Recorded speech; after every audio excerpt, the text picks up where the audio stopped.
வருஷமாய் கர்த்தர் ஒரு சில நேரங்களில் கடினமான சூழ்நிலைகளில் நாம் கடந்து போகும்போது, வேதனையின் சூழ்நிலையில் கடந்து போகும்போது, பொறுமையாய் இருப்பது போல் தெரியும்.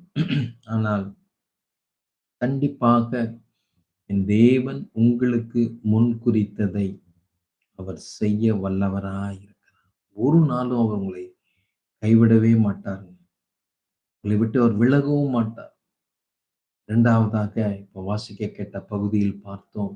அமலேக்கியர் போர் தொடுத்து வருகிறார்கள். அதுவரைக்கும் அடிமைத்தனத்தில் இருந்த இஸ்ரவேல் ஜனங்களுக்கு எப்படி போர் செய்வது? அவர்களிடத்தில் கருவி ஒன்றுமில்லை. அவர்களிடத்தில் எந்த எக்யூப்மென்ட்டும் இல்லை. ஆனாலும் தேவனை சார்ந்து எனக்கு ஒத்தாசை கர்த்தரிடத்திலிருந்து வரும் என்று மோசே தன்னுடைய 2 கரங்களை உயர்த்தி ஜெபிக்கிறதை